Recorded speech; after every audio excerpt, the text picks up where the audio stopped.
Bismillahirrahmanirrahim. Hatta idza atau ala wadin namli qalat namlatun ya ayyuhan namlu udkhulu masakinakum la yahtimannakum Sulaiman wa junuduhu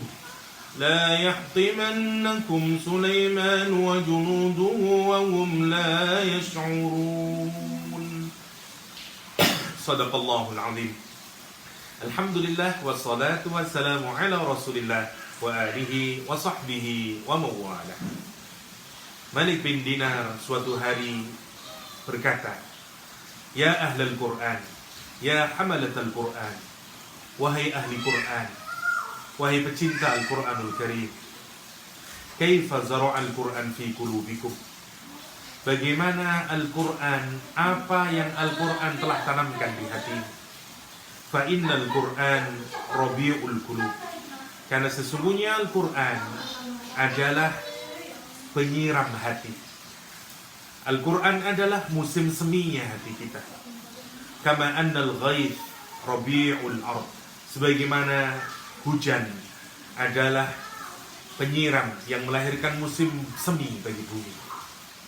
Karena itu kita berharap semoga ayat-ayat Al-Quran yang kita pelajari menjadikan hati kita ini menjadi lembut, hati kita ini menjadi musim semi yang kemudian tumbuh bunga-bunganya, tumbuh buah-buahannya yang tidak hanya manfaat buat kita tapi juga manfaat bagi orang lain. Ikhwah fillah, sahabat yang dirahmati Allah Subhanahu wa ta'ala.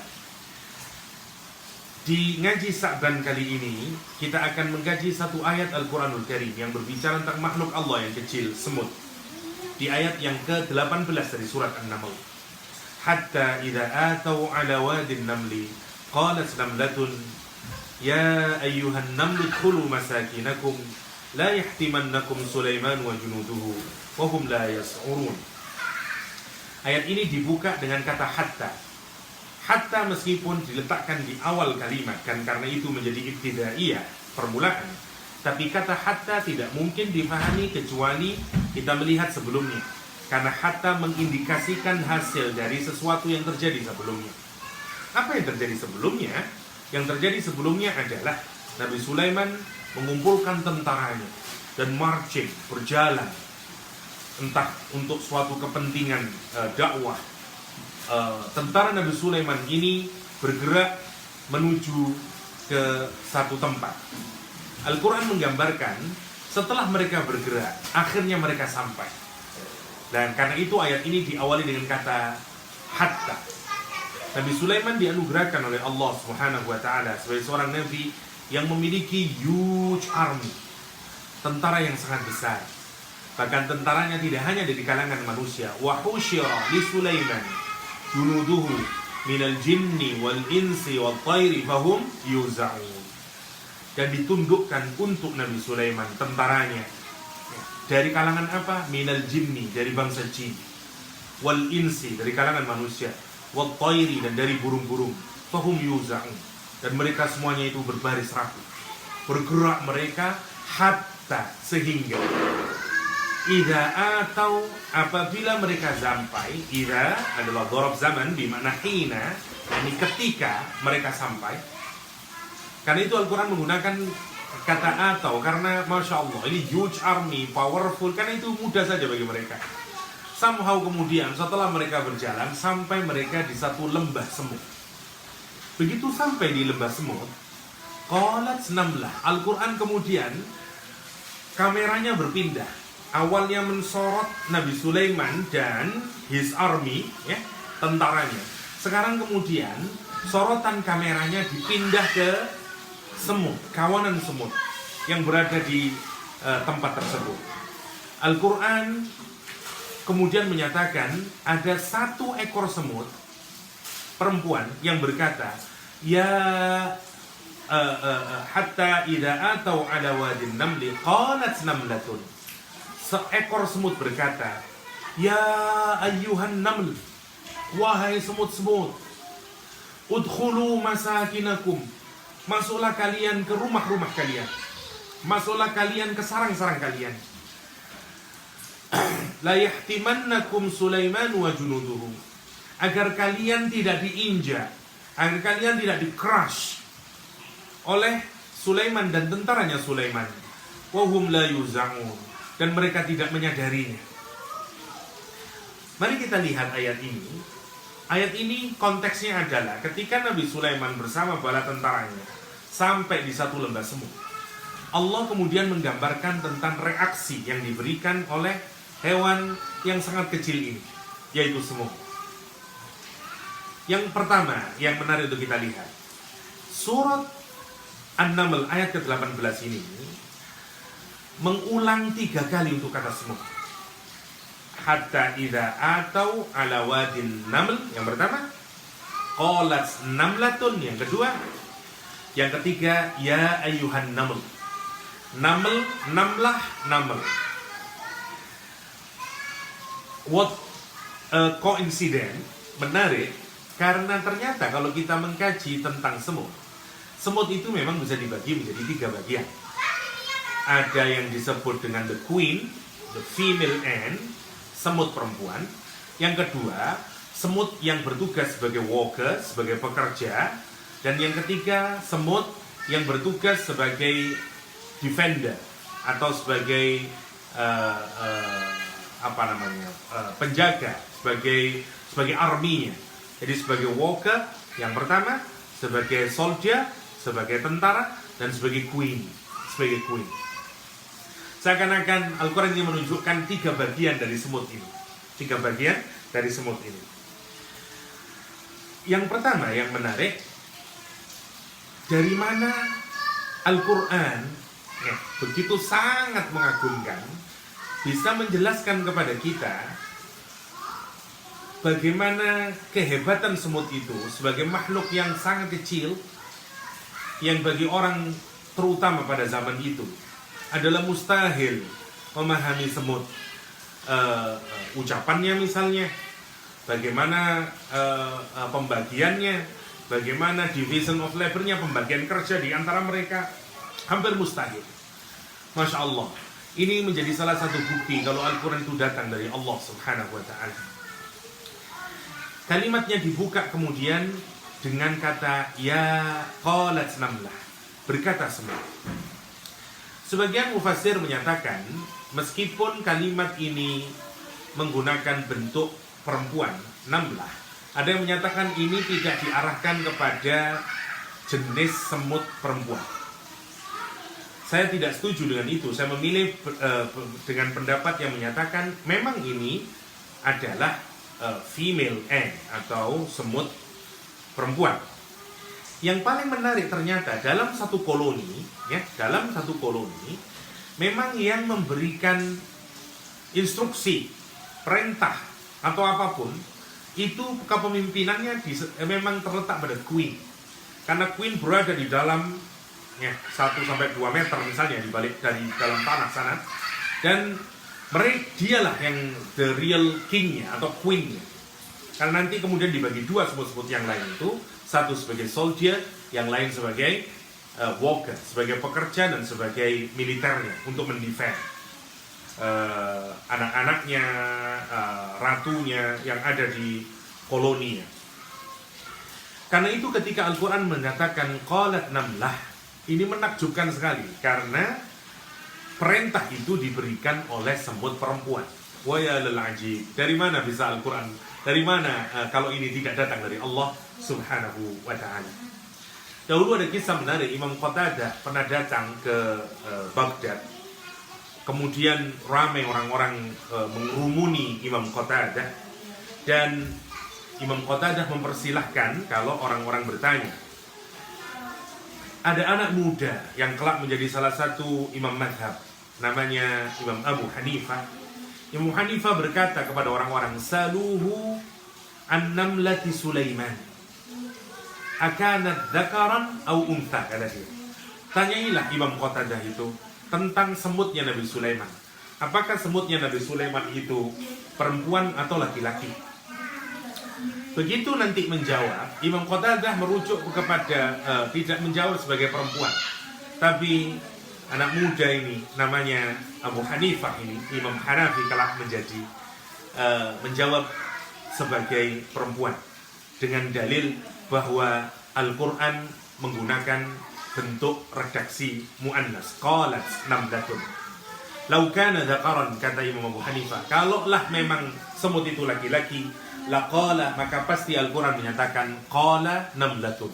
Karena Al-Quran menggunakan kata qalat namlatun, artinya berarti semutnya semut perempuan, yang memberikan order semut perempuan. Yang pertama, kalimatnya yang diucapkan oleh the queen atau ratu semut ini menarik kalau kita lihat, karena kalimatnya menggunakan kata ya ayyuhan namlu. Kata ya ayyuha menunjuk tidak sekedar panggilan nida biasa. Kalau kita memanggil biasa hanya menggunakan kata ya. Dengan menggunakan kata ayyuha ada dua indikasi di sini. Yang pertama, ayyun itu menunjukkan bahwa pemanggilnya tahu. Kepada siapa dia memanggil, dia tahu. Masya Allah. Dia tahu kepada siapa diarahkannya. Jadi seakan-akan ini menunjukkan model percakapan orang-orang atau makhluk yang berakal.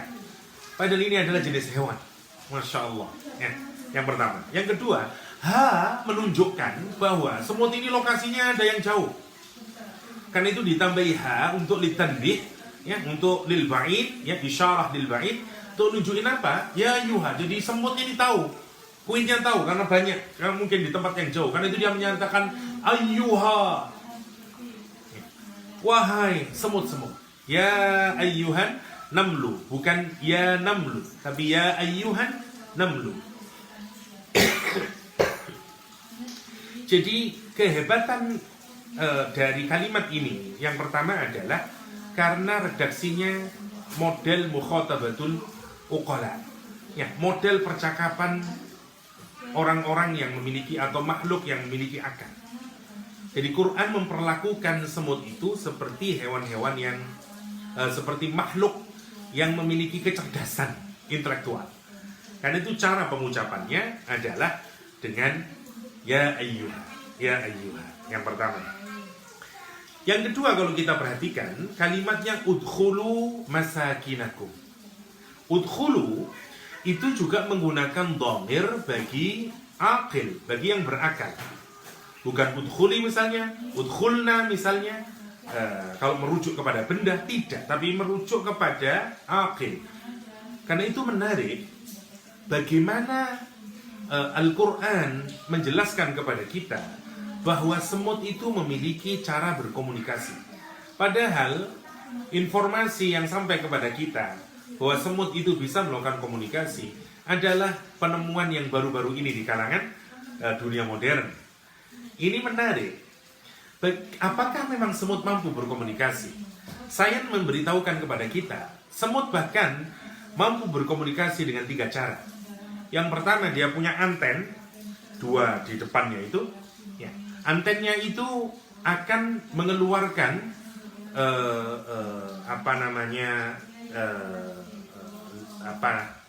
mengeluarkan hormon, ya, mengeluarkan feromon namanya, yang dengan itu kemudian memberikan sinyal kepada semut-semut yang lain.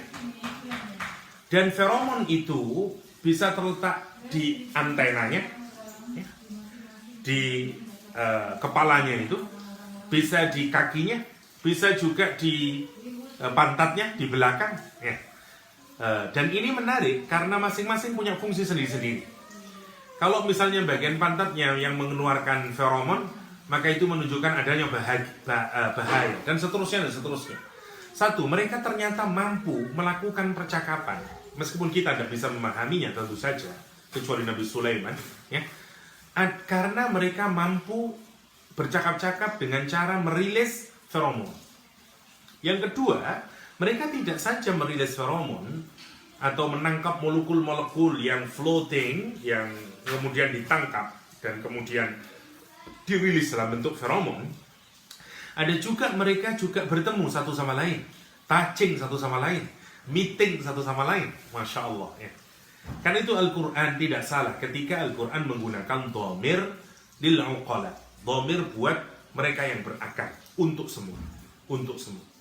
Dan ini mengagumkan karena ternyata semut ini menarik. Dia tidak hanya makhluk yang berakal, tapi dia mirip dengan manusia. Dia bisa dalam organisasi sosialnya, dia punya division of labor, ya, punya pemisahan pekerjaan yang itu hanya bisa terjadi pada masyarakat yang civilized, ya, ada division of labor. Mereka siapa yang jadi pekerja, siapa yang bagian mendefend, siapa yang queen, siapa yang menjadi pejantan, semuanya ada. Dan menarik, bahkan kalau ada yang mati, mereka membawa, mengusung keluar untuk dikuburkan. Mereka tahu sistem storage, kalau ada makanan yang warnanya masih hijau dan kemudian basah, dia bawa keluar misalnya agar tidak menjadi basi dan kemudian dimasukin lagi, dan seterusnya dan seterusnya. Mereka punya sistem storage, mereka punya market, mereka mengajari anak-anak buahnya yang masih muda, dan berbagai hal yang kita dapatkan dalam ilmu modern sekarang ini tentang semut. Yang itu menunjukkan kebenaran Al-Quranul Karim, karena Al-Quran menunjukkan semut sebagai binatang yang berakal. Al-Quran kemudian menyatakan bahwa udkhulu masakinakum, udkhulu masakinakum, masuklah kalian semuanya ke rumah-rumah kalian. Menarik, Quran tidak menggunakan kata udkhulu buyutakum atau udkhulu juhurakum, tapi udkhulu masakinakum. Kenapa dipilih kata maskan? Ini menarik, karena mereka ini sedang bergerak. Mereka ini pada posisi harokah, bergerak. Karena itu bahasa yang paling tepat adalah menggunakan kata yang merupakan antonim dari kata harokah, yaitu sukun. Dari itu diambil kata masakinakum. Dan bukan hanya itu maknanya. Ini tidak hanya menjadi tempat tinggal, tapi di mana dia menetap di sana, tidak bergerak lagi. Karena mereka itu punya rumah-rumahnya sendiri-sendiri. Masya Allah. Karena itu rumah yang membuat dia sakinah, menjadi tentram dia. Yang orang tidak tahu, karena rumahnya satu koloni semut itu seperti iceberg, ya, seperti gunung es. Di atas kita melihat ada gundukan tanah kecil saja, tapi di bawah itu bisa sampai 2 meter, dan itu mengular-ular. Bagaimana mereka punya shelter, punya rumah yang berbeda-beda sesuai dengan division of labor yang mereka miliki. Masya Allah. Al-Quran menyatakan udkhulu masakinakum, udkhulu masakinakum, la yahtimannakum. Dikasih order oleh queennya dan menyatakan, wahai semut-semut, masuklah kalian semuanya ke sarang-sarang kalian, ke rumah-rumah kalian. Agar kenapa? La yahtimannakum, agar kalian tidak diinjak oleh Sulaiman wa junuduhu, Nabi Sulaiman dan tentaranya Sulaiman. Kata la yahtimannakum, menarik. Kata al-hatmu dalam bahasa Arab itu sesungguhnya adalah kalau kita punya kayu yang kering atau daun yang kering, kemudian kita injak, dan begitu kita injak akan keluar bunyi krak, ya, karena seperti pecahan kaca. Karena itu dulu orang menyangka bahwa ini kurang tepat. Al-Quran menggunakan kata la yahtimannakum, karena kalau orang menginjak semut tidak keluar muncul bunyi seperti daun kering yang diinjak atau kayu kering yang diinjak. Tapi Masya Allah, sekarang kita mengetahui bahwa ternyata semut itu, terutama di bagian kepalanya, itu terdiri dari silikon yang bahannya persis seperti kaca pada hari ini. Sehingga jadi kalau kita menginjaknya, itu memang cara rusaknya kepalanya itu seperti kaca yang pecah, atau seperti daun kering yang diinjak, atau seperti kayu yang diinjak. Karena itu Al-Quran menggunakan kalimat la yahtimannakum, la yahtimannakum, la yahtimannakum Sulaiman wa junuduhu. Quran tidak menggunakan ucapan si semut ini, tidak menggunakan misalnya la yahtimannakumun nabi, atau la yahtimannakum, tapi digunakan hanya nama Nabi Sulaiman, tidak menggunakan embel-embel yang melekat pada Nabi Sulaiman. Nabi misalnya, atau raja misalnya, mulku Sulaiman, Nabiyu Sulaiman, enggak, hanya cukup Sulaiman. Kenapa? Karena Nabi Sulaiman sudah dikenal, sudah famous di kalangan makhluk-makhluk Allah, termasuk di kalangan hewan-hewan, kalau dia adalah seorang nabi. Yang pertama. Yang kedua, karena ini kondisi emergency.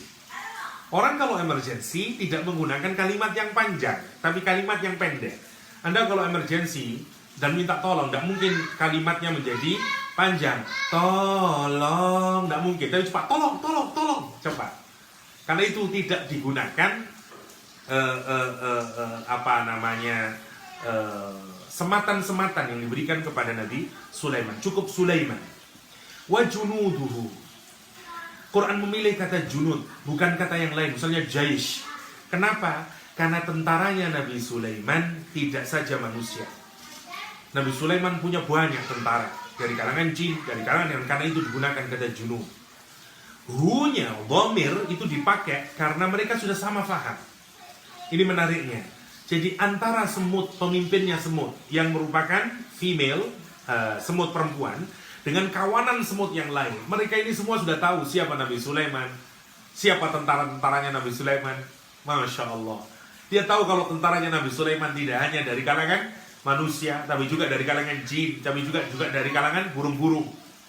Karena itu dia cukup dengan wajunuduhu. Dan yang paling memukau, ujungnya juga bukan wahum la ya'lamun, tapi wahum la yash'urun. Kenapa? Karena kalau ya'lamun seakan-akan yang diadres hanyalah manusia saja. Padahal tentaranya Nabi Sulaiman tidak hanya dari kalangan manusia. Ada manusia, ada jin, ada burung-burung, ada makhluk yang lain. Karena itu kalimat yang tepat yang dipakai wahum la yash'urun. Wahum la yash'urun. Wow. Satu kalimat komunikasi yang amat sangat menunjukkan tingkat kecerdasan, kemampuan komunikasi yang sangat genial dari seekor semut. Dari makhluknya Allah Subhanahu wa ta'ala yang kita nggak tahu. Bahkan dia tahu sebelum Nabi Sulaiman datang menginjak dia, ada yang menyatakan jaraknya itu 3 mil masih. Wallahu a'lam. Tidak ada data yang bisa kita pastikan, tapi yang jelas ada jarak masih antara tempatnya semut ini, lembah semut ini dengan Nabi Sulaiman dan tentaranya. Tapi mereka sudah mampu mendeteksinya. Karena itu Syekh Fadl Shalih As-Samirai menyatakan, dari ayat ini kita bisa mengetahui bahwa Al-Quran sebenarnya menggambarkan tidak kurang dari 15 kemampuan semut. Wallahu a'lam. Kalau Anda browsing di internet misalnya atau di YouTube, ada beberapa yang mendaftar kemampuan dari semut misalnya. Sampai ada yang 10, macam-macam lah kemampuan semut ya. Tapi kalau kata Syekh Fadl Shalih As-Samirai, dari kalimat yang dipakai oleh Al-Quranul Karim tentang semut yang ada di ayat ke-18 surat An-Naml ini, kita bisa merangkum kata Syekh Fadl Shalih, tidak kurang dari 15 kemampuan semut. Semut mampu hadarat, nadat, nasohat, anzarat, ammamat, akadat, qassarat, balagat, ahassat, badarat, nabbahat, amarat, nahat, bayyanat, a'darat. Masya Allah ya. Sekitaran 15 kemampuan semut ya. Misalnya semut mampu untuk nasihati. Dari mana kita tahu? Dari kata la yahtimannakum. Semut mampu ngasih warning, ngasih peringatan. Dari mana? Wahum la yash'urun. Semut mampu memberikan penekanan. Dari mana kita? Dari nun taukid yang dipakai. La yahtimannakum. Semut mampu menyampaikan pesan. Balagat yahtimannakum. Semut mampu merasakan ahassatnya.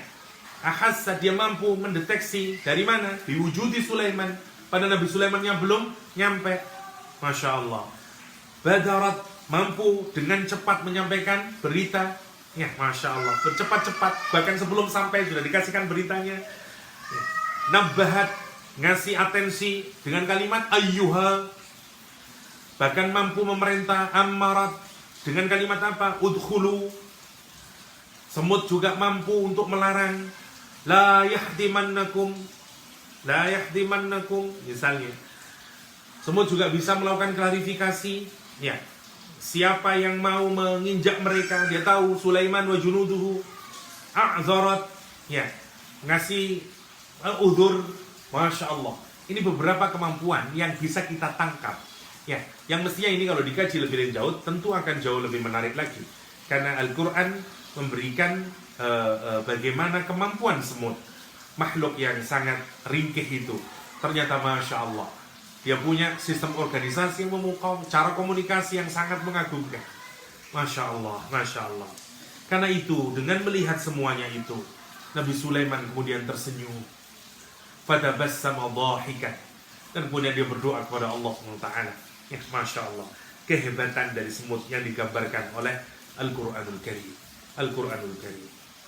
Ada satu dialog yang menarik ditulis oleh Imam Al-Lusi di dalam tafsirnya.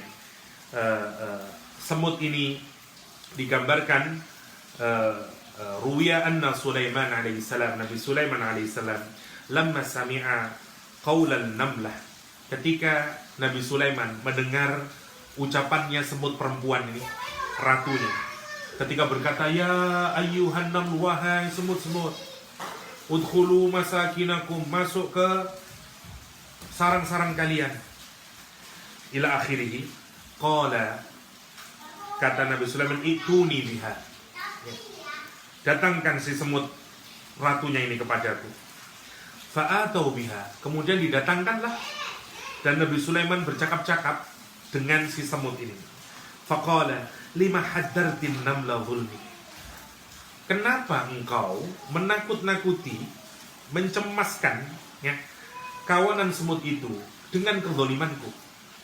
Amma alimti anni nabiyyun adlun, apakah kamu tidak tahu bahwa aku ini adalah seorang nabi yang adil?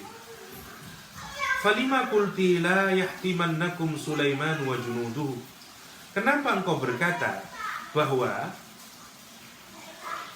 Sulaiman dan tentaranya bisa jadi menginjak kalian semuanya? Faqalat, berkatalah si semut perempuan ini, amma sami'ta qauli, tidakkah engkau mendengarkan ucapanku yang akhir? Wa hum la yash'urun, dan mereka tidak mengetahui. Wa ma'adalika, dan dengan itu yang aku maksudkan, kata si semut, inni lam urid hatman nufus, yang aku inginkan bukanlah untuk menghancurkan diri. Wa inna ma'aradtu hatmal qulub, yang aku inginkan, yang aku maksudkan adalah kehancuran hati, ya. Khasyitu ayyarau ma an'ama Allah ta'ala bihi 'alaika minal jah, kata semut itu, yang aku takutkan tadi itu bukanlah, yang aku harapkan bukanlah aku mengkhawatirkan kehancuran diri-diri dari anak buahku semut-semut, tapi yang aku takutkan adalah mereka itu akan mengalami kehancuran hati. Kenapa demikian? Khasyitu ayyarau ma an'ama Allah ta'ala bihi 'alaik, karena aku takut ketika mereka melihat semua nikmat yang diberikan Allah kepadamu, wahai Nabi Sulaiman, ya, minal jahi wal mulkil azim, dari prestise, keagungan, kerajaan yang sangat agung. Fayaqa'u fi kufranin ni'am, dan kemudian mereka semuanya justru mengkufuri nikmatnya Allah Subhanahu wa taala. Fala aqalla min ay yastaghilu bin nadhari ilaika 'an tasbih, karena sudah banyak yang sibuk melihat dirimu sampai dia lupa bertasbih kepada Allah Subhanahu wa taala. Faqala laha Sulaiman, dan Nabi Sulaiman kemudian berkata kepada si semut, aidni, nasihati aku. Faqalat, dan si semut itu berkata, a'alimta lima, tahukah engkau kenapa ayahmu disebut dengan Nabi Daud? Kemudian berkatalah Nabi Sulaiman, aku tidak tahu. Semut itu berkata, karena sesungguhnya dia dinamakan dengan Nabi Daud karena dia bisa mengobati luka-luka di dalam hati. Wa hal tadri lima summita Sulaiman, tahukah engkau kenapa engkau dinamakan Nabi Sulaiman? Qala, aku juga enggak tahu, kata Nabi Sulaiman. Berkata semut, li annaka salimul qalbi wa sadri, karena engkau memiliki hati yang selamat, hati yang baik, hati yang salim. Summa qalat, atadri lima sakharallahu ta'ala lakar riyah, tahukah engkau kenapa Allah membuat kemampuan kepadamu untuk menundukkan angin? Kenapa Allah menundukkan angin untukmu? Qala, Nabi Sulaiman berkata, aku tidak tahu. Qala, berkata si semut itu, kata semut, karena Allah ingin mengabarkan kepadamu, anna dunya kullaha rih, sesungguhnya dunia ini semuanya adalah angin. Faman i'tamada 'alaiha, siapa yang bergantung kepadanya, faka'annama i'tamada 'ala rih, dia seperti bergantung kepada angin yang cepat berlalu. Sahabat, menarik dengan mengajak pada Al-Quranul Karim. Semestinya kita tidak lagi melihat semut hanya sekedar semut, makhluk Allah yang ringkih. Tidak, dia juga mengerti sikap kita. Dia mengerti apa yang kita lakukan. Dia sebenarnya mampu bercakap-cakap. Dia punya perasaan. Dia punya kemampuan untuk bertasbih kepada Allah SWT. Dia ingin menyelamatkan kelompoknya. Allah, kita diingatkan oleh Allah Subhanahu wa Ta'ala melalui semut ini untuk melihat seluruh ciptaan Allah ini sebagai bagian dari makhluknya Allah SWT. Kita, semut, apapun saja adalah satu bagian dari makhluknya Allah SWT yang sama-sama ingin mengabdi, bertasbih, beribadah kepada Allah Subhanahu wa Ta'ala. Hadanallahu iyyakum ajma'in. Wassalamualaikum warahmatullahi wabarakatuh.